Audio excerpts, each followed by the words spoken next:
قابل احترام سامعین گرامی قدر،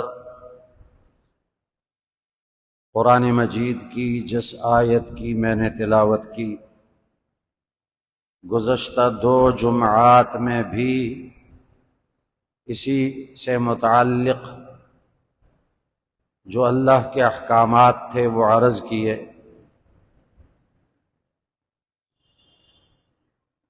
اللہ تعالی نے اس آیت میں اولاد کی تربیت کے طرف انسان کو متوجہ فرمایا۔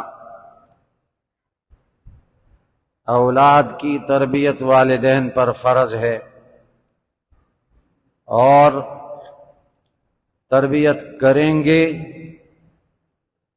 تو ان کے لیے دنیا میں بھی فائدہ ہوگا اور جہنم کی آگ سے بھی بچیں گے۔ اور اگر اولاد کی تربیت کی طرف توجہ نہیں دیں گے، دنیا میں بھی جب ان کی اولاد بگڑے گی تو نقصان والدین کو ہوگا، اور آخرت میں بھی جہنم کی آگ میں جلنا پڑے گا۔ اور یہ بات بھی عرض کر دی کہ تربیت الگ چیز ہے اور پرورش الگ چیز ہے۔ پرورش یہ ہے کہ اپنی اولاد کے لیے کھانے پینے، لباس، مکان کا انتظام کیا جائے، اور تربیت یہ ہے کہ ان کو ایماندار بنایا جائے، دیندار بنایا جائے، ان کو دین کی تعلیم دلائی جائے۔ یہ ضروری نہیں کہ ہر آدمی اپنی اولاد کو عالم دین بنائے، لیکن یہ ضروری ہے، یہ فرض ہے کہ اپنی اولاد کو دیندار بنائے، ایماندار بنائے۔ آج کل تو لوگ کہتے ہیں جس کا کوئی بیٹا زیادہ پیسے کمائے، بڑی تنخواہ لے، کہتے ہیں بڑا ایماندار ہے، بڑا ایماندار ہے، چاہے نماز وہ 1 رکعت بھی نہ پڑھے، قرآن کی تلاوت بالکل نہ کرے، زیادہ کماتا ہے، کہتے ہیں بڑا ایماندار ہے۔ یہ ایماندار نہیں ہے۔ ایک حدیث میں ہے، نبی کریم صلی اللہ علیہ وسلم نے فرمایا، لَأَن يُؤَدِّبَ الرَّجُلُ وَلَدَهُ خَيْرٌ لَهُ مِنْ أَن يَتَصَدَّقَ بِصَاعٍ۔ صاع ایک پیمانہ ہے جس میں 4 کلو گندم یا آٹا آتا ہے۔ تو نبی کریم صلی اللہ علیہ وسلم نے فرمایا کہ اگر ایک آدمی اپنے بیٹے یا بیٹی کو ادب سکھائے، ادب سکھانے کے لیے کوئی بات کرے یا ادب سکھانے کے لیے اس کو کچھ سزا دے، تو 4 کلو گندم کا آٹا صدقہ کرنے سے زیادہ بہتر ہے، اس کو ثواب زیادہ ملے گا۔ اب جتنی بار اپنی اولاد کو ادب سکھائے اتنا ہی صدقہ ہوگا۔ اسی طرح اولاد کا حق یہ ہے کہ ماں باپ کے دلوں میں ان کے ساتھ محبت ہو، یہ بھی حق ہے۔ حضرت عائشہ رضی اللہ عنہ ایک حدیث روایت کرتی ہیں، ایک شخص آیا نبی کریم صلی اللہ علیہ وسلم کے پاس اور کہنے لگا، انکم تقبلون اولادکم ونحن لا نقبلهم۔ فقال النبی صلی اللہ علیہ وسلم، او املک ان نزع اللہ من قلبک الرحمت۔ اس شخص نے عرض کیا، رسول اللہ، آپ اپنی اولاد کو چومتے ہیں، ان کا بوسہ لیتے ہیں، ہم تو کبھی اپنی اولاد کا بوسہ نہیں لیتے۔ تو نبی کریم صلی اللہ علیہ وسلم نے فرمایا کہ کیا مجھے اس پر قدرت ہے کہ اللہ نے تمہارے دل سے رحمت نکال دی؟ میں کیا کروں؟ اللہ نے تمہارے دل سے رحمت نکال دی، میں کیا کروں؟ نبی کریم صلی اللہ علیہ وسلم نے اپنے نواسوں کو کندھے پہ بٹھایا، گود میں بٹھایا، ان کو چوما، اور ایک مرتبہ نماز کے دوران آپ نے نماز ایسی بھی پڑھائی کہ آپ کی ایک نواسی امامہ بنت ابی العاص رضی اللہ عنہما وہ آپ کے کندھے پر تھی، کندھے کے ساتھ لپٹی ہوئی تھی، آپ نے نماز پڑھائی۔ تو اولاد کے ساتھ محبت یہ بھی ان کا حق ہے، لیکن محبت ایسی ہو کہ ان اولاد کی دنیا کی بھلائی کا بھی خیال رکھیں اور ان کی آخرت کی بھلائی کا اور کامیابی کا بھی خیال رکھیں۔ اگر محبت ایسی ہو کہ والدین یہ چاہیں ان کی دنیا اچھی بنے، آخرت کی کوئی فکر نہیں، بے دین بن جائے، یہ محبت نہیں ہے، یہ تو اولاد کے ساتھ دشمنی ہے۔ تو آج کی اس مجلس میں دو باتیں عرض کروں گا۔ پہلی بات یہ ہے کہ اپنی اولاد کا خیال رکھیں والدین کہ غلط مجلس میں تو نہیں بیٹھتے، کسی بے دین اور برے شخص سے ان کی دوستی تو نہیں، اپنی اولاد کو بری صحبت بری مجلس سے بچائیں، یہ والدین پر فرض ہے۔ اور دوسری بات کہ نبی کریم صلی اللہ علیہ وسلم نے بیٹوں کی تربیت کے بنسبت بیٹیوں کی تربیت پر زیادہ اجر و ثواب کی خوشخبری سنائی۔ جو بیٹیوں کی تربیت کرے اس پر اجر زیادہ ہے۔ تو پہلی بات یہ ہے کہ اپنی اولاد کی مجلس اور ان کے دوستوں اور ان کے ساتھیوں کا خیال رکھے، بری صحبت میں تو نہیں جا رہے، برے ساتھی تو انہوں نے نہیں پکڑے۔ اور آج کل اگر آپ خیال رکھیں تو اکثر اولاد پر مصائب آتے ہیں، مصیبتیں آتی ہیں، پکڑے جاتے ہیں، سزائیں ان کو دی جاتی ہیں برے ساتھیوں کی وجہ سے۔ ماں باپ کو کوئی فکر نہیں، بیٹا کہاں چلا گیا، بیٹی کہاں چلی گئی، اور غلط ماحول میں وہ چلے جاتے ہیں۔ بے دین لڑکوں کے ساتھ ان کا تعلق ہوتا ہے، وہ خود بے دین ہوتے ہیں، اور یہ صحبت کا اثر صرف بچوں پر نہیں پڑتا، یہ بڑوں پر بھی پڑتا ہے۔ اچھی صحبت، اچھے ساتھیوں کی وجہ سے انسان دیندار بن جاتا ہے، بے دین ساتھیوں کی وجہ سے بچہ بھی، جوان بھی، بوڑھا بھی بے دین ہو جاتا ہے۔ انسان تو جانوروں سے بھی متاثر ہوتا ہے، تو انسانوں سے کیسے متاثر نہیں ہوگا؟ انسان جانوروں سے متاثر ہوتا ہے، اور یہ حدیث سے ثابت ہے۔ نبی کریم صلی اللہ علیہ وسلم نے فرمایا، السکینۃ وفی روایت المسکنۃ فی اصحاب الغنم والفخر والخیلاء فی اصحاب الابل۔ فرمایا کہ جو بکریاں چرانے والے ہوتے ہیں ان کے مزاج میں عاجزی ہوتی ہے، مسکنت ہوتی ہے، تواضع ہوتی ہے۔ کیوں؟ اس لیے کہ بکری میں اللہ نے عاجزی پیدا کی، بکری عاجز جانور ہے، بکریاں چرانے والوں میں عاجزی ہوتی ہے، اس لیے انبیاء علیہ السلام نے بکریاں چرائیں۔ نبی کریم صلی اللہ علیہ وسلم سے پوچھا گیا، آپ نے بھی بکریاں چرائیں؟ فرمایا ہاں، میں نے بھی چند سکوں کے بدلے بکریاں چرائی ہیں۔ وہ سکوں کی ضرورت نہیں تھی، انبیاء علیہ السلام سے اللہ بکریاں چراتا ہے تاکہ انبیاء علیہ السلام کو اپنی امتوں کو جوڑنے کا طریقہ آ جائے۔ چرواہا بکریاں کیسے جوڑتا ہے؟ ایک آواز لگاتا ہے، ساری بکریاں اکٹھی ہو جاتی ہیں۔ اور فرمایا کہ اونٹ پالنے والوں میں یا اونٹ چرانے والوں میں تکبر ہوتا ہے، غرور ہوتا ہے۔ کیوں؟ اس لیے کہ اونٹ ایسا جانور ہے کہ اس میں تکبر ہے۔ اونٹ عاجزی نہیں مانتا، اونٹ چرانے والوں میں تکبر ہوتا ہے۔ تو جب انسان جانوروں سے متاثر ہوتا ہے تو انسان دوسرے انسانوں سے ضرور متاثر ہوگا۔ اس لیے نبی کریم صلی اللہ علیہ وسلم نے فرمایا،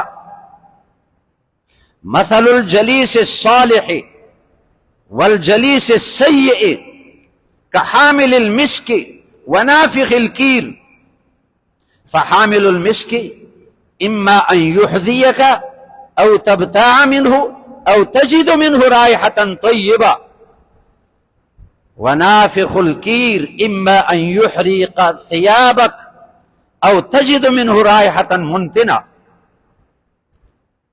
نبی کریم صلی اللہ علیہ وسلم نے اچھے ساتھی، نیک ساتھی اور بے دین ساتھی کی مثال بیان فرمائی۔ دیندار اور نیک ساتھی کی مثال عطر بیچنے والے کی طرح ہے۔ فرمایا عطر بیچنے والے کے پاس رہو گے، یا تو وہ تمہیں عطر ہدیہ کر دے گا تو پھر بھی فائدہ ہوگا، یا تم اس سے عطر خریدو گے پھر بھی فائدہ ہے، اور اگر وہ ہدیہ بھی نہ کرے اور تم اس سے نہ خریدو تو عطر بیچنے والے کے پاس تم بیٹھو گے، خوشبو مفت میں ملے گی۔ تو عطر کوئی پیتا تو نہیں ہے، عطر سے مقصود تو خوشبو ہے، اس کے پاس بیٹھنے سے خوشبو مفت میں ملے گی۔ یہ مثال نبی کریم صلی اللہ علیہ وسلم نے بیان فرمائی دیندار اور نیک ساتھی کے لیے، کہ یا تو وہ دین کی بات تمہیں سنائے گا یا تم اس سے پوچھو گے دین کی بات، ورنہ اس کے پاس بیٹھنے سے تم خود بخود دیندار بن جاؤ گے۔ اور برے ساتھی، بے دین ساتھی کی مثال لوہار کے بھٹے کے پاس بیٹھنے کے والے کی طرح ہے۔ فرمایا لوہار کے بھٹے کے پاس بیٹھو گے، وہ آگ جلاتا ہے لوہا پگھلانے کے لیے، یا تو چنگاری اڑ کر تمہارے جسم یا کپڑوں کو جلائے گی، اور یا بدبودار دھواں تمہاری ناک میں داخل ہوگا، نقصان ہی نقصان ہوگا۔ تو بے دین ساتھی کے پاس اگر آدمی بیٹھے، اس کی صحبت میں، اس کے ساتھ دوستی کرے، تو اس سے یہ بگڑے گا، یہ بے دین ہوگا۔ تو یہ مثال سب کے لیے ہے، صرف بچوں کے لیے نہیں۔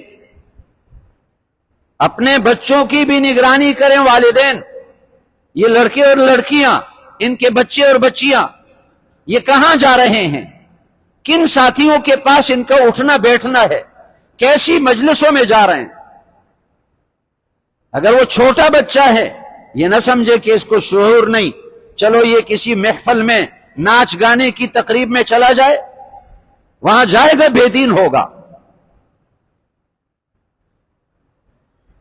اگر کسی کا بیٹا چوروں اور ڈاکوؤں کے ساتھ اس کی دوستی ہے تو اس کے ساتھ بیٹھنے سے یہ بھی چور بنے گا، ڈاکو بنے گا۔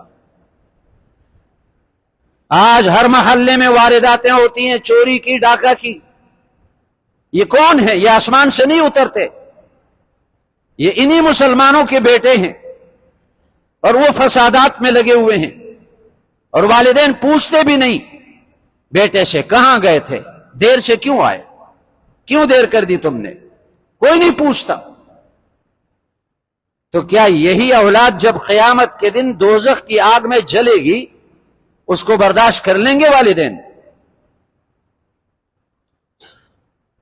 فارسی کا ایک شعر ہے، صحبت صالح ترا صالح کند، صحبت طالح ترا طالح کند، شیخ سعدی رحمہ اللہ کا، بہت بڑے عالم گزرے ہیں۔ فرماتے ہیں نیک لوگوں کی صحبت تمہیں نیک بنا دے گی، اور بے دین لوگوں کی صحبت تمہیں بے دین بنائے گی۔ اور آج ہم بچوں کو تو چھوڑیں، یہ بڑے بھی ہیں، جہاں دین کی بات ہو رہی ہے تو اس میں بیٹھنا گوارا نہیں کرتے، سیدھے بھاگ جاتے ہیں، اور اگر بیٹھ بھی جائیں تو تھوڑی بات لمبی ہو جاتی ہے، پھر اٹھ کر چلے جاتے ہیں۔ لیکن آپ دیکھ لیں جہاں ڈول باجے کی مجلس ہو تو یہی لوگ جو دین کی مجلس سے بھاگتے ہیں وہاں 2-2 3-3 گھنٹے کھڑے رہتے ہیں. تو بے دین نہیں ہوں گے یہ.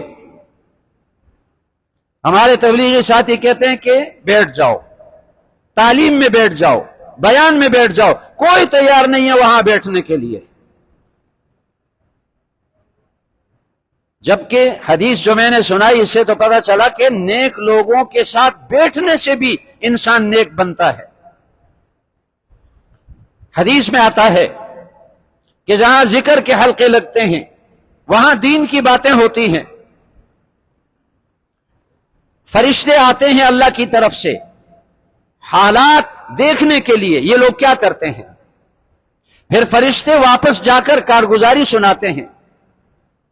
اللہ بہتر جانتا ہے کہ یہ کیا کرتے ہیں، لیکن اللہ ان فرشتوں سے پوچھتے ہیں کیف ترکتم عبادی، میرے بندوں کو تم نے کیسے چھوڑا، کس حال میں.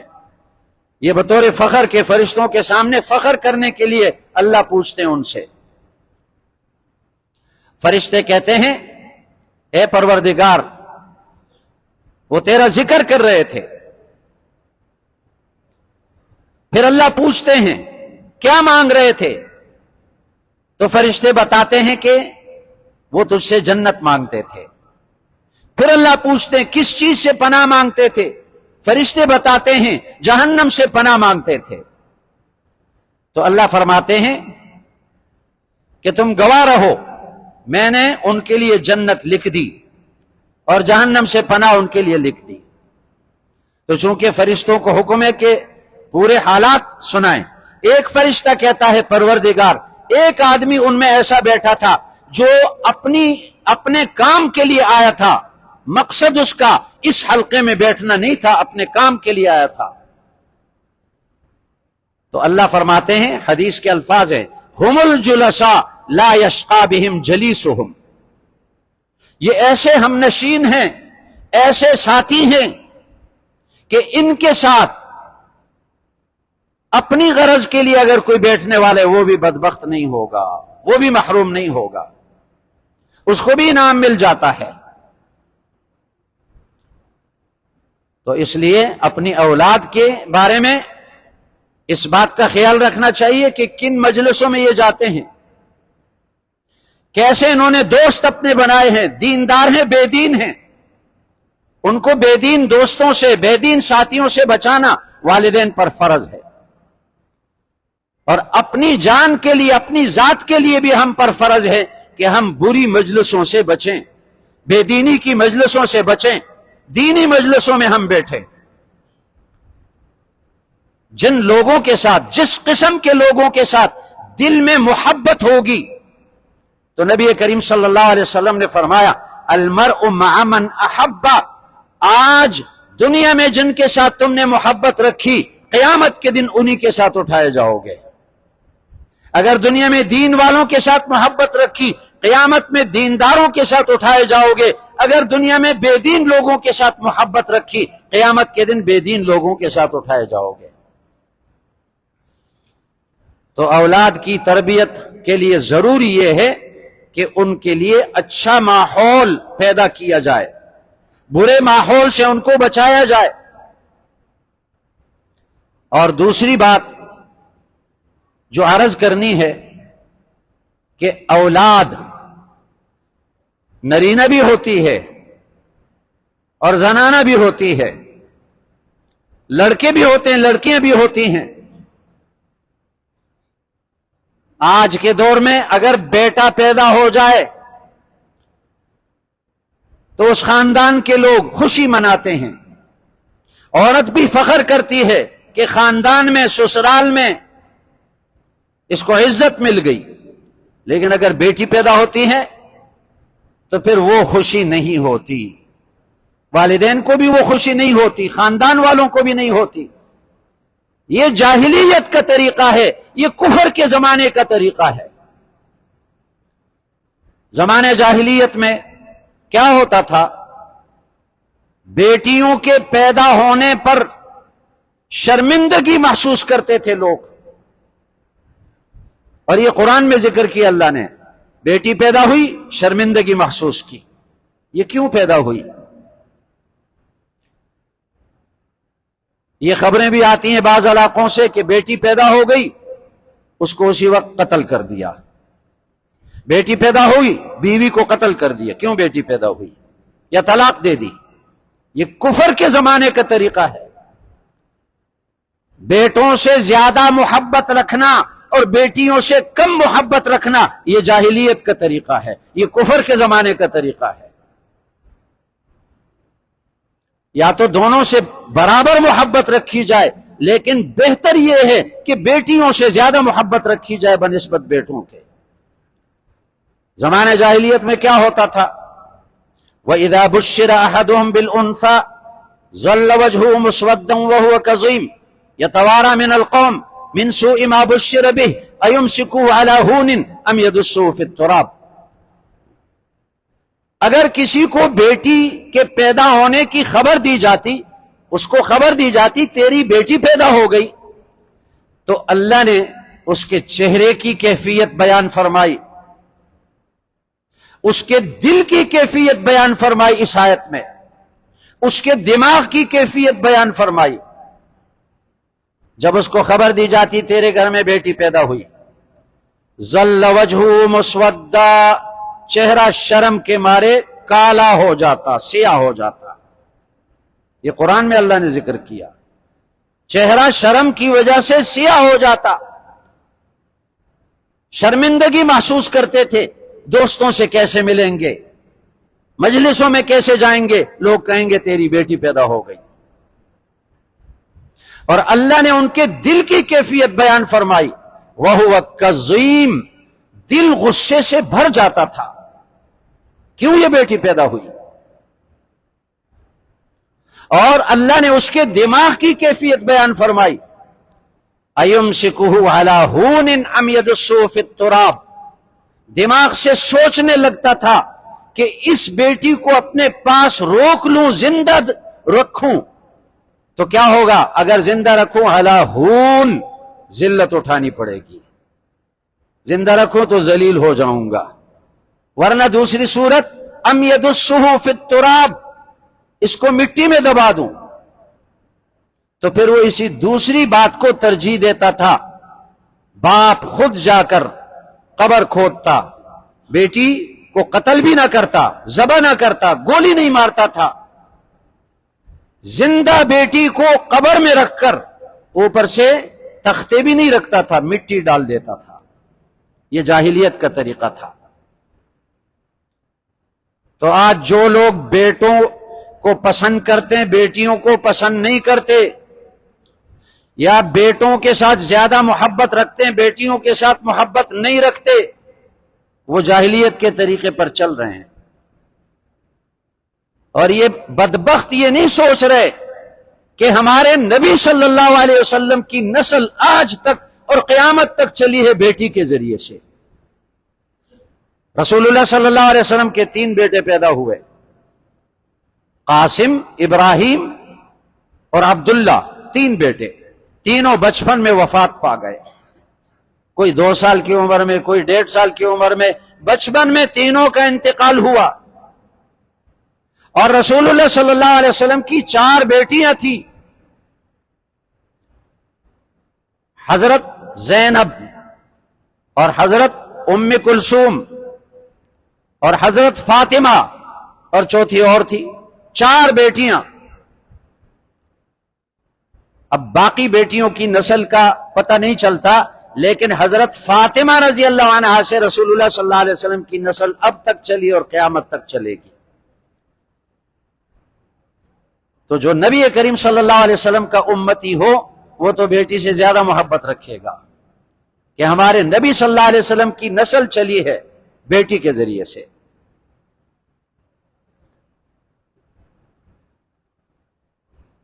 تو اس لیے بیٹی کی پیدائش پر زیادہ خوشی ظاہر کرنی ہے. بیٹی رحمت ہوتی ہے، اور ابھی وقت نہیں ہے. اس بیٹیوں کے جو فضائل، بیٹیوں کی تربیت کے فضائل جو نبی کریم صلی اللہ علیہ وسلم نے بیان فرمائے احادیث میں، بہت ساری حدیثوں میں، نبی کریم صلی اللہ علیہ وسلم نے فرمایا من عال جاریتین حتی تبلغا جاء یوم القیامت انا وہو ہاکذا، فرمایا جو اپنی دو بیٹیوں کی پرورش کرے، تربیت اور پرورش یہ دونوں چیزیں جدا جدا ہیں، پرورش کرے تربیت کرے، قیامت کے دن وہ میرے ساتھ ایسے اکٹھا ہوگا۔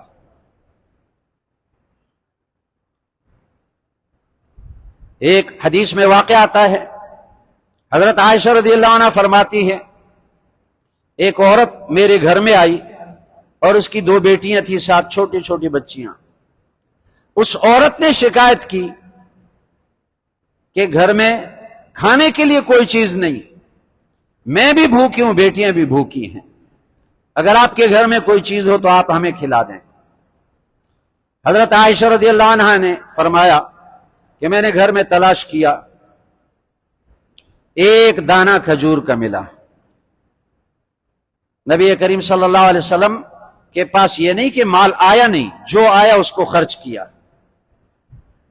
آپ صلی اللہ علیہ وسلم نے غربت کو پسند کیا، فقر کو پسند کیا۔ کیوں؟ اگر مالداری کو پسند کیا ہوتا، اللہ کی طرف سے پیشکش آئی تھی کہ یہ سونے کے دو پہاڑ آپ کے لیے، یہ مکہ کے دو پہاڑ آپ کے لیے سونے کے بنا دیے جائیں، سونا، لیکن آپ نے پسند نہیں کیا۔ اگر مال کو پسند کرتے تو قیامت تک دنیا میں انسان پتہ نہیں مال والوں کو کیا سمجھتے، نبی کا درجہ دے دیتے، اس کو بڑا ولی اللہ سمجھتے۔ اس لیے نبی کریم صلی اللہ علیہ وسلم نے غربت کو پسند کیا، فقر کو پسند کیا۔ ایک دانہ کھجور کا ملا، وہ کھجور کا دانہ اس عورت کو پکڑا دیا، اس عورت نے وہ دانہ دو ٹکڑے کر دیا، گٹلی بیچ میں سے پھینک دی، آدھا دانہ کھجور کا ایک بیٹی کو دیا، آدھا دوسرے کو، اور خود بھوکی رہی۔ حضرت عائشہ رضی اللہ عنہ حیرت سے دیکھ رہی تھی، حیرانگی سے کہ یہ عورت خود بھی تو بھوکی تھی اور اس نے خود کچھ بھی نہیں کھایا۔ اگر انسان کو بھوک لگی ہو نا، صحابہ سے پوچھا گیا کہ غزوات میں انہوں نے بتایا ہمارا خرچہ بالکل ختم ہو جاتا تھا، تو ان سے پوچھا گیا پھر تمہیں روزانہ کیا ملتا؟ تو وہ بتاتے کہ کھجور کا ایک دانہ روزانہ ملتا جہاد کے سفر میں، اگر وہ بھی نہ ہوتا کھجور کی گھٹلی ہم چوس کر گزارا کر لیتے۔ حضرت عائشہ رضی اللہ عنہ کے چہرے پر یہ کیفیت ہے، تعجب کی، حیرت کی، حیرانگی کی۔ اتنے میں نبی کریم صلی اللہ علیہ وسلم گھر میں تشریف لائے، وہ عورت چلی گئی۔ رسول اللہ صلی اللہ علیہ وسلم نے حضرت عائشہ کے چہرے کو دیکھا، سمجھ گئے کہ کوئی تعجب ہو رہا ہے ان کو، پوچھا کیا بات ہے؟ حضرت عائشہ نے قصہ سنایا، اس طرح وہ عورت آئی تھی۔ تو نبی کریم صلی اللہ علیہ وسلم نے فرمایا من ابتلی من هذه البنات بشيء فاحسن اليهن كن له حجابا من النار، جو مسلمان بیٹیوں کے ساتھ مبتلا کیا جائے، اس کو بیٹیاں مل جائیں، بیٹا نہ ملے، اور وہ ان بیٹیوں کے ساتھ اچھا سلوک کرے، پرورش بھی کرے، تربیت بھی کرے، کن له حجابا من النار، یہ بیٹیاں دوزخ کی آگ سے اس کے لیے آڑ بن جائیں گی، دوزخ کی آگ سے بچانے کا ذریعہ بن جائیں گی۔ لیکن یہ بھی یاد رکھا جائے کہ بیٹی کا میراث میں بھی حصہ ہے، قرآن میں ان کا حصہ اللہ نے بیان فرمایا للذکر مثل حظ الانثیین، دو لڑکیوں کا اور ایک لڑکے کا حصہ برابر ہے۔ اگر میراث میں کسی لڑکے کو 1,00,000 روپے ملتے ہیں تو لڑکی کو 50,000 روپے ملیں گے، لیکن اس کا حصہ میراث میں ہے، یہ اس کا حق ہے اور یہ فرض ہے۔ باقی کام تو مستحب ہو سکتے ہیں، لیکن بیٹی کا حصہ میراث میں دینا یہ فرض ہے۔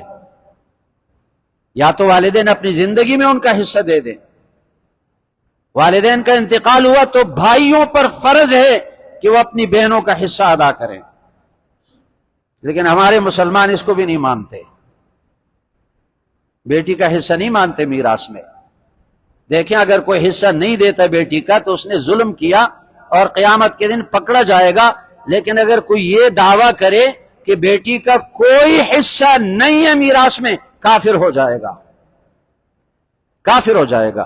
کیونکہ جب اللہ نے اس کا حصہ بتایا میراث میں قرآن میں اور یہ کہتا ہے کوئی حصہ نہیں ہے، تو یہ تو قرآن کا منکر ہوا. سبحانک اللہم و بحمدک نشہد